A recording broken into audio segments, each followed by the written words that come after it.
সেদিন রংপুর থেকে একটা লোক এসেছে আমার বাড়িতে, বলছে হুজুর মাহফিলের ডেট নেবো। আমি বললাম বসেন, আমার ডায়েরি যদি ফাঁকা থাকে আপনাকে দিচ্ছি।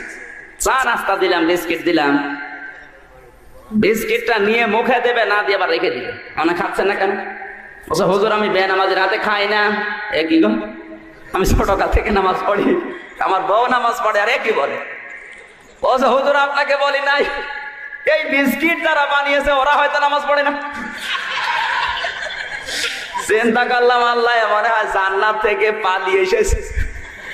এত বড় আল্লাহর ওলি আমার ঘরে, আর আমি কিছু টের পেলাম না। এই দাঁড়ান,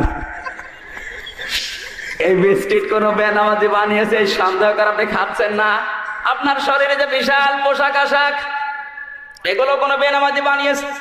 কোন বেনামাজের গার্মেন্টসে তৈরি হয়েছে? এত যদি সফি দাবি করেন, সবগুলো খোলেন, জিনিস বের করে যান। কথা বলেন, সিটারি করার জায়গা পাও না। পরে কল দিলাম রংপুরে বড় ভাইয়ের কাছে যে এরকম একটা লোক আপনার বাড়ি থেকে এসেছে, আপনার এলাকা থেকে। লোকটা কেমন? বলছে ওরে বাবা তো টাটকা সুদখোর, এলাকায় টাকা ছেড়ে রাখে, টাকা আসে ওই টাকা তোলে, উনি খায় আর আল্লাহ আল্লাহ করে। এই কথা বলেন না কেন? এরকম আল্লাহর ওলি আছে না নেই? কুষ্টিয়ার বড় বাজার যেখানে আমি জমান নামাজ পড়াই, একটা লোক শুধু জিকির করে, কোনো কাজ করে না। জিজ্ঞাসা করলাম ভাই আপনি কি করেন? বলছে হুজুর আমার কোনো কাজ নেই। কি খান? যে বাবার জমি ছিল বিক্রি করে ব্যাংকে রেখে দিয়েছি 35 লাখ টাকা, ওখান থেকে প্রতি মাসে আসে প্রায় 40,000 টাকার মতো লাভ আসে।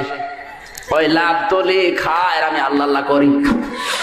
আমি ভাবলাম আরে ভাই এত সুদ, এত কবিরা গোনা। বলছে হুজুর আমি জানি,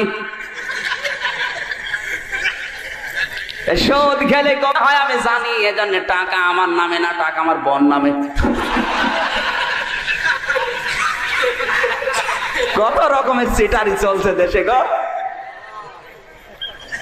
আমি শুধু বাজার করে নিয়ে আসি, বউ রান্না করে দেয়, আমি খাই, কোনো গোনা নেই।